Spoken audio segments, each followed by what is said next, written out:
Happy weekend. Right. Finally Friday. We are to the weekend. Do you have any plans this weekend? Actually, I'm in Los Angeles with my husband. I'm Nice. actually in his studio. He works for BNC Network now. So just hanging out with him. I actually have to travel, get back on the road tomorrow and then back to Atlanta. And he's gonna meet me back there next week. So Oh, that should be fun. I mean, LA is just still slowly opening. So it's like, yeah, they're getting on back into it now though. yeah. Now, when you were in Atlanta, was it fully open still? Or were you out there in that time it was mostly open? It's funny because people have this perception that Atlanta has been wide open the whole time, and that is not true. That is not true. Now we maybe were a little looser than some of the other places, but we were still running around here with masks on, and my business, the Bailey Wine Cellar, we were closed for 3 months. We were not allowed to open, so there were some rules. But Atlanta is definitely in full effect, and looks like LA is following suit because things are opening back up. Now, speaking of that, how was business with it being closed? How did you manage to kind of like stay afloat? It was tough because I didn't want to have to let my staff go because I needed them in place for when things did open back up. But at the time, we didn't know when the world was going to get back to normal. Yeah. So it was a struggle. That was one of the things that I really felt the worst about, and one of a couple of things, but I will say what really was hard for me to watch as a businesswoman, as an entrepreneur, was just all these businesses going out of business and closing down, just driving around. Just seeing that just really broke my heart, because when you see businesses that are no longer operating, that's jobs that are lost. That's people that can't put money on their table. I thought about a lot of those things during the pandemic. So I was excited to really just try to do my part and try to start doing these Black-owned business pop-up shops. In the one that Portia and I did together on the show, just to help support and put a little spotlight and promote, these Black businesses, because we were really hit the hardest. We really suffered, and a lot of people are still struggling to stay afloat. And then also, with my partnership with Seagrams, we started a Black business holiday marketplace, which was great as well. We gave out $10,000 grants to 3 Black business owners, and that was great because $10,000 may not seem like a lot of money, but when your business is struggling, you ain't mad at somebody giving you 10 stacks to be very true, figure it out. So that felt good. So I'm really glad that things are opening back up. I'm humbled. I don't know about everybody else. 2020 humbled me. And I don't take anything for granted anymore. I am very happy to walk into a restaurant. I'm just happy to take my mask off at this point. You know what I mean? Just to be able to breathe air without a mask on. Yeah. I mean, a lot of people are talking about like the states that are lifting their mask mandates, like just self-consciously, some people walking into a store and not realizing that they don't have on a mask, which is okay in some states, but then getting those looks like, oh, I know, it's weird. It's so weird because now we're like, wait, you don't have your mask on, especially, in a group of people. Like, I think for me, there's certain things, regardless, when this is completely over, some things I won't change. Like, I will never really fly without a mask again. For sure. I'm still going to continue to wash my hands 55 times a day. These hands gonna stay clean. Yes. No a lot of things. I think some good things. Obviously there was a lot of tragedy that came out of 2020, but for the most part, I think God doesn't make mistakes. It was just a way to reset the world and sit everybody down at the same time, because I think it was necessary in a way that we had to go through this. And, my heart goes out to everyone who lost loved ones and, people that got sick. I completely, empathize with that. But I also understand that we ain't running this thing. This God's world. Literally, I always think about that. Like, everybody was talking about like 2020 was like perfect vision, and then like this could have been like that vision of like, 10, 10, 20, 10, 10, 20, 2020, #chill. this is our perfect day. Literally. And it's just like, maybe this, I mean, it wasn't our perfect vision, but God's like, nah, this is what I had in mind. Y'all just didn't know it. Come on, somebody. You gotta say it. I mean, and I mean, 2020 was a big year for you, 10-10-2020. I mean, you mentioned that you got married. How, I mean, I know you were stern on that date. You were very stern on that date. Girl. Looking back, I'm like, well, I guess I could have maybe changed it. But at the time, I was like, this is our date. You know, at the time when we set our date, and then the pandemic happened, nobody knew at that time how long we were going to be in this. We didn't know that now it's almost 10-10-21 and we still ain't officially past it. You know, we're getting there, but you know, even if I had pushed it back a year, I still think people would have had to get tested. And, you know, at this point now the vaccine is available. Yeah. I still feel like we would have supplied masks and shields if people wanted to feel comfortable with that. And because you can still get it with the vaccine, you know. So we would have probably still had the same wedding. So I'm kind of glad looking back, although, you know, I did take a little heat from some people, which is fine. You know, everybody's entitled. That's y'all's job, you know, just say what it is. But at the same time, I always appreciate, and if you're going to tell the story, put all the facts now. I need y'all put this, please allow me to send you this good list. Right. Precautions that mama took. Yeah. Make sure everybody was safe at this wedding now, because then nobody get COVID from my wedding. From right. As going to be at our wedding. Now, if they had it before they got there, maybe, but they didn't get it from coming to our wedding. Okay? Right. So my whole thing is like, you know, like, go ahead and tell it all now if you're gonna tell it. But I expected that. And but looking back, you know, Mike and I don't have any regrets. The only regret, like if we had to pick one regret, it would be to just make it mandatory that everybody had to figure out testing. If they couldn't get to a test, and they just can come. And at the time, the testing wasn't as readily available as it was later on. So it was a lot. But hey, I'm good. God is good. God worked it out. I prayed about it. I had a very peaceful, amazing, beautiful wedding, and I just put it in God's hands, and He took care of me. Absolutely. Now, during this like quarantine phase, how was it easy to kind of, because I know a lot of people were like, I'm tired of my family. I don't want to see them. I've been in the house too long. And you know, you have a daughter, and then I believe your husband has kids as well. Yeah, we have a total of 3 now. Yeah. So how was that dynamic, just being in the house? I mean, I would watch you guys on YouTube, like, this looks like fun, the pranks and all of that. Oh, we were having a blast at first. We were getting best lives.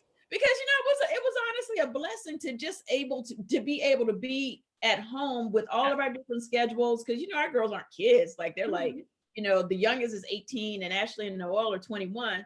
So they all have their lives and schedules and stuff going on, and Mike's schedule and my schedule. So to be at home and not have to feel bad about being at home, because like for me, I'm like, okay, I can take a little break, but I'm like, okay, everybody out here working, getting this money now. I got to go back to work now, but everybody had to sit down. Yeah. It just felt really good to be able to have dinners together and TikTok and all the things that we did together.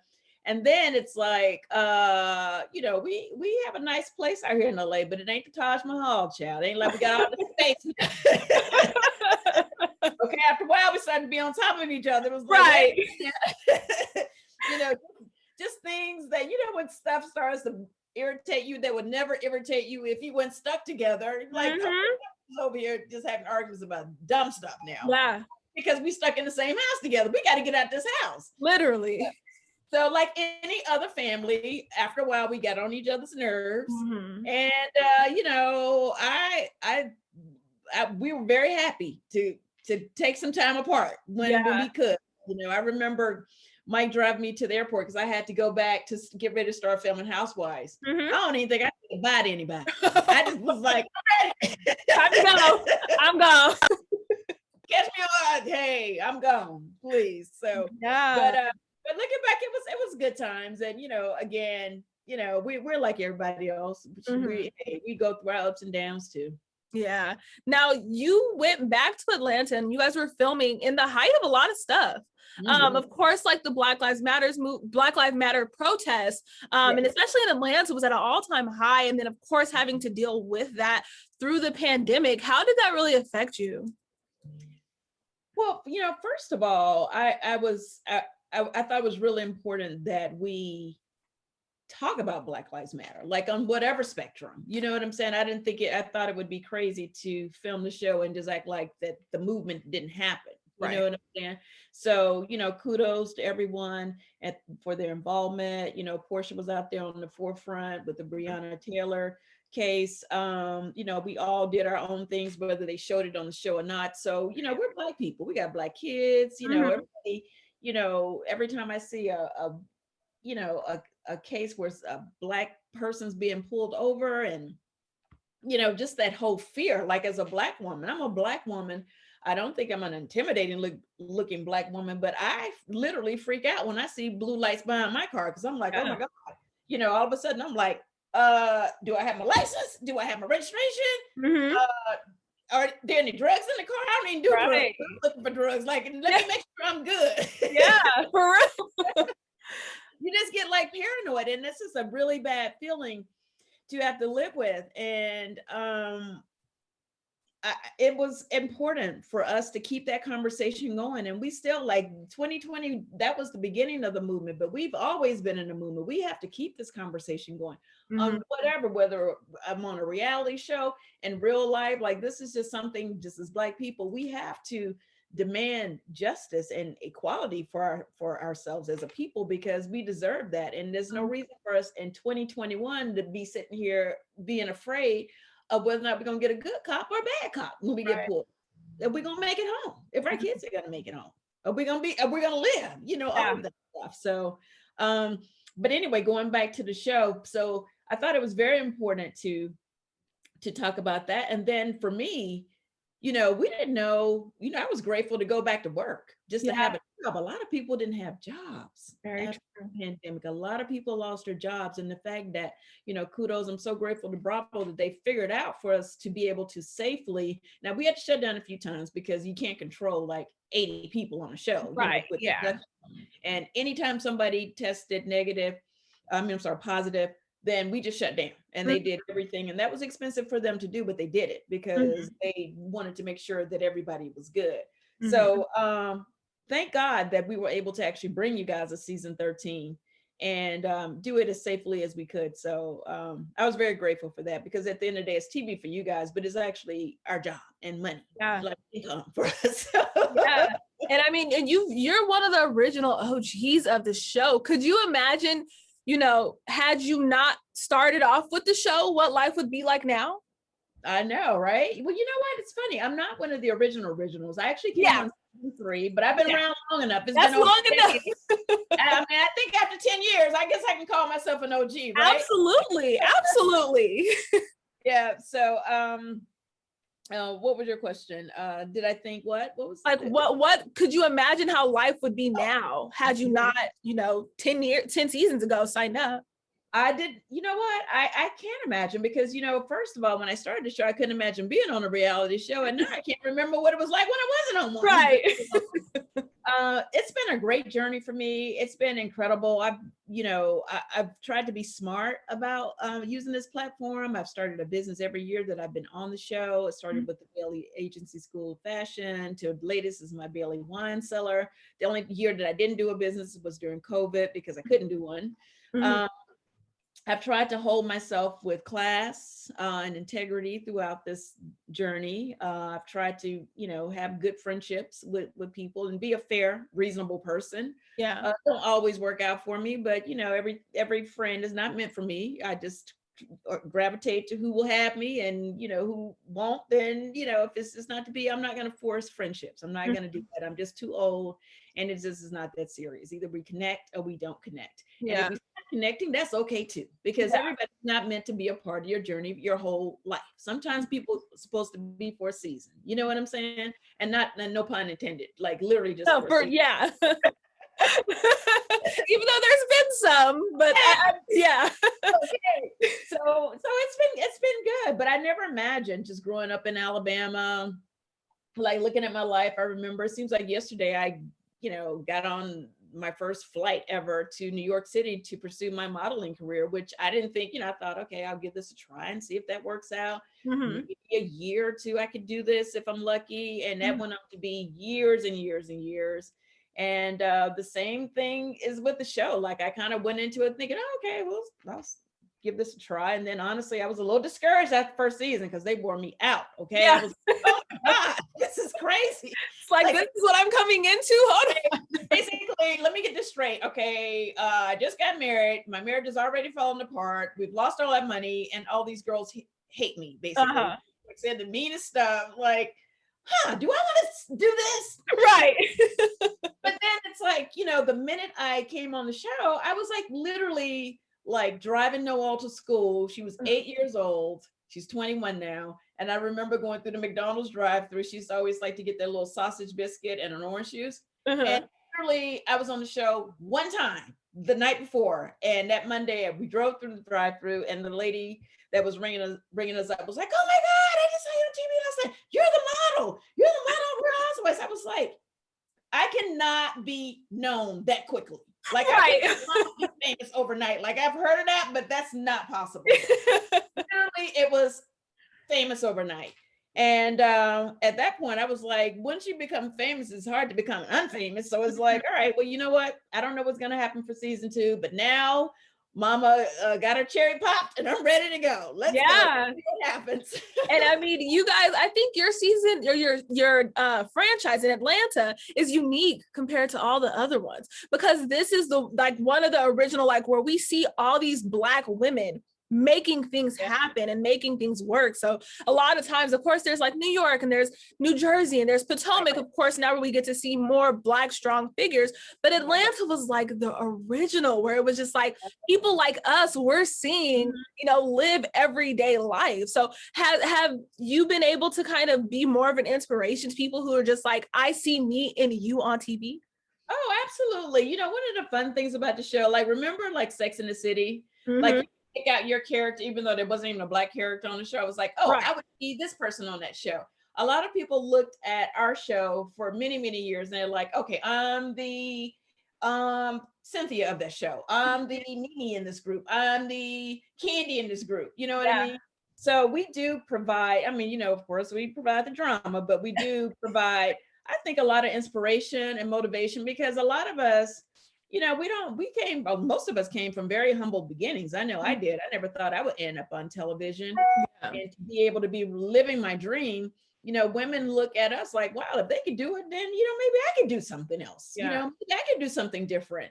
And even just like us sharing our stories, like when my daughter came out as fluid on the show, that was one of my proudest moments for Noelle, to just be brave enough to really just get in front of that narrative and tell her own story. That was huge. I can't even tell you how many parents called me. Like, you would think I was like the fluid ambassador over here. I literally didn't even know what it meant until Noelle told me. Just, thank you guys for having that conversation on television, because a lot of people, we live in different times. A lot of families have fluid children, and they didn't know how to have those conversations with their kids. And that little bit with Noelle and I, just that little snippet gave them so much insight and reassurance, and they loved the way that I handled it. But I didn't have no choice but to handle that. Noelle is my only child, and love is love. I just want my child to be happy. And I thought it was important. We live in a time where everybody's filming with camera phones and all that stuff. So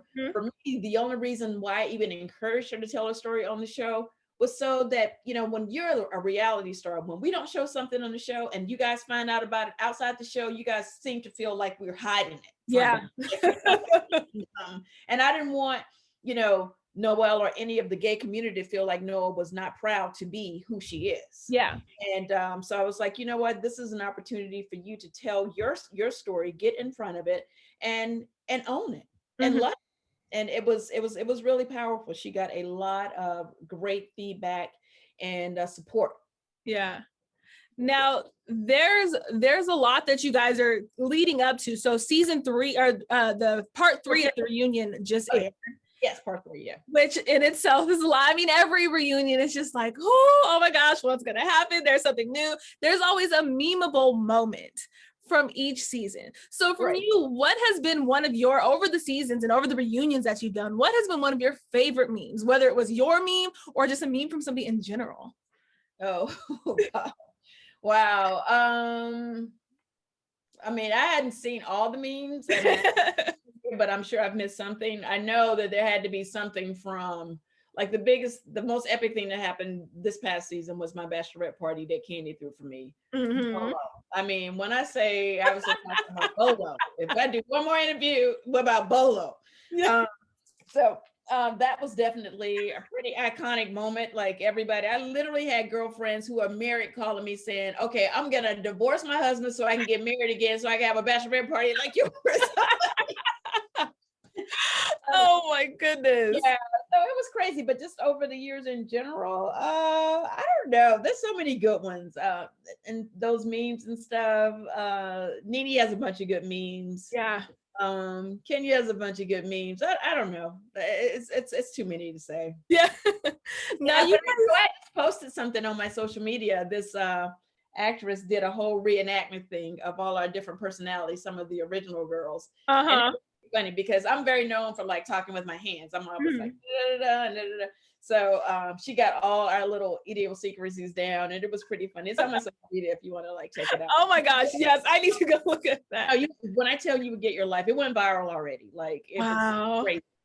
And it's so great to see the different pages. I mean, of course, now with like Instagram Reels and like TikToks, you're able to pull like this audio from like different parts of the show. So people are doing that to so many different like shows, so many different episodes that you guys have had. I know one guy stands side by side with the TV on the side of him, and he's literally lip syncing exactly what word for word what whoever is saying, and he plays every character. So just to see that like the show has like brought that much impact where people like know lines word for word. It's just crazy. We love to be entertained. You know, I'm a reality star. I watch other reality shows. I just did another interview and they were asking me which one do I watch, and I was like, you know what? I watched Love and Hip Hop Hollywood for a couple of seasons, and I was hooked too. I was like, you know, it's so interesting to be on a reality show and to watch another reality show because you totally empathize with the people because you're like, oh, I know how you're feeling right now because you know, it's very different when you're sitting in your living room and you're just, you know, you're not a part of it at all. But when you're like a part of the reality TV culture, you kind of like, you know, you feel for your brothers and sisters out there. Definitely. Everybody do right now, but I'm just saying, I with them because it's not an easy thing to do. And I know it looks easy. It's easy to sit and watch us, but when you get up there, because you'd be like, oh, if I was on there, I would do this, I would get this one together. And you get on and you'd be like, wait, what now? And of course, like for me, of course, working with Jason Lee and like seeing the behind the scenes I love Jason. through, it's just like, oh wow, like that's what behind the scenes of reality really looks like. Oh yeah, and Jason knows. We've shared some really good times together. Absolutely. Really now you guys just filmed in Turks and Caicos as well. We did. What can fans expect to see from that? Honey. I know it was a good time. You know what? I'm so excited about this Real Housewives of Atlanta All-Stars mashup. This is what the fans have been waiting for. You know, for me being, you know, I represent Atlanta. I kind of have an idea when I go into a house with these ladies in Atlanta, I kind of have somewhat of an idea of what's getting ready to go down. Like, I'm like a, you know, a deer in the headlights, but going into a house for 8 days with 2 different housewives from each franchise, well, most of the franchises, it was Jersey, it was Atlanta, it was Beverly Hills, and it was New York. Like, and I know, like I'm actually good friends with Luann, so I knew Luann, and obviously I went to Kenya, so we know each other. But everyone else, like to be in a house for 8 days, it was really, really interesting. I think you guys are going to be very entertained. Number one, we definitely set the bar very high for the next ones that come behind us. You know, the first one is the one. You know, even when you know, the ladies that were at the beginning of the Real Housewives of Atlanta that did season 1, they had no idea the show was going to blow up the way it did. So I'm anticipating that the All-Star series is going to blow up the same way. And thank you so much, God and Bravo and Peacock, for including me on the first one, because they not like the first one now. Very true. Set the tone. You guys set the tone, literally. Yeah. We set the tone, and you guys are going to be very surprised, like you know, the people that I kind of connected with, some people that I didn't really connect with. for the most part, I pretty much come in peace, but I definitely bumped heads with a couple people. Yeah. And I will see how that plays out. And but it was fun. It was Yeah. fun. I feel like no matter what, like whoever I became close with and who I didn't become close with, I feel like we're kind of like, I got to know these ladies. We got to peel the layers off because we were like, we shot a lot of stuff in 8 days. So we were always together. I don't even know we had time. We barely had time to pee when we were always a camera.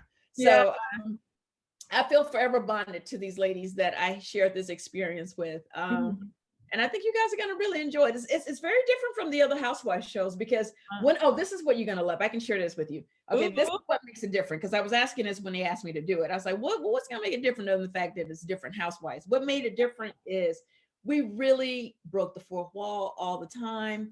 We really, you guys got to really be a fly on the wall in a lot of situations where it's not, we're doing a little bit more on our shows, but not as much. Like we just was like, if there was any moment I was in the scene, I was like, I need one of the producers come here. Like they filmed him coming over. I was like, this is not cool. I'm trying to do this. And and like see everybody. It's like really cool. And I love that. Like, as a fan of other shows, I love when I feel like I'm seeing something I'm not supposed to be seeing. Like a real world style living. Yeah, absolutely. So it kind of had like those moments of that, and like for our confessionals, like usually like when we do our confessionals for Housewives, that's like a whole day of hair, makeup, and done, and we all snatched. No, like we would shoot our scene and then go downstairs into this little room. They had like a confession booth that we can be in our pajamas if we want to be like, well, and this, and whatever.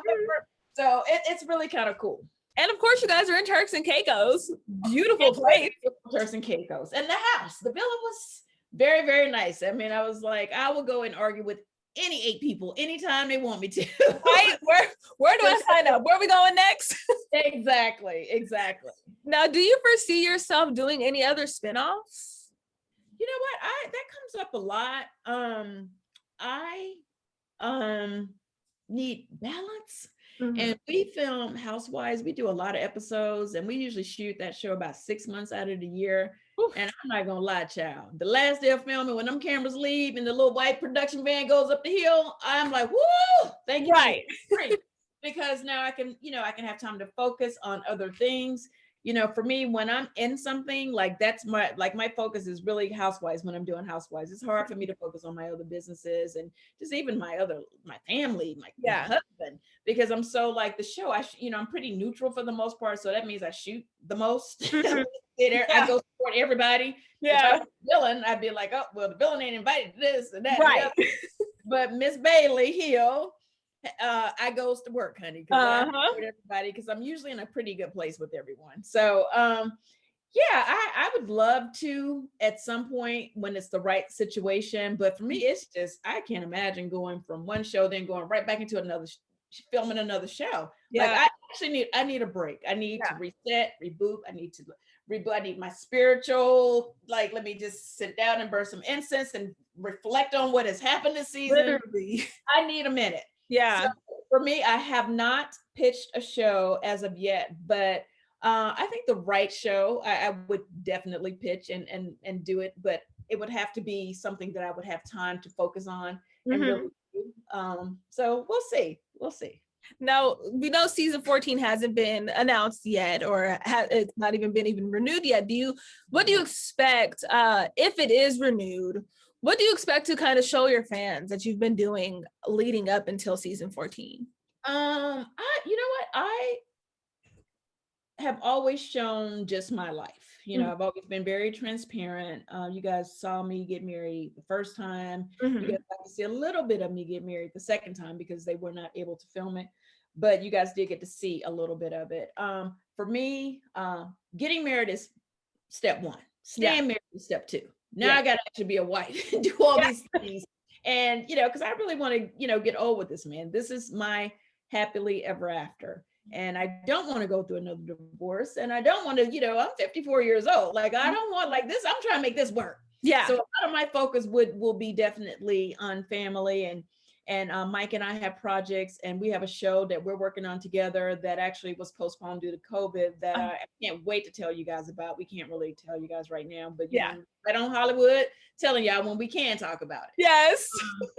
Just building together. He has his own stuff. I have my own stuff, and we want to create things together now. We got, like I said, we older child, so we didn't build anything together yet, and we're excited to do that. We want to do some things together, and I want to be able to share that with you guys. So that's pretty much where I'm at. And then just working on my relationships and friendships on the show, because all that goes up and down. One minute we cool, one minute we ain't. It's like, okay, all right. So for me, those relationships are important, because I really feel like these women are my sisters, even if we ain't speaking. Like, we have a sisterhood. We have that. We're bonded for life, and it just is what it is. And for me, it's very important for me to just take when this is over for me, because all things will eventually come to an end. And I've had, I've been over here for a long time.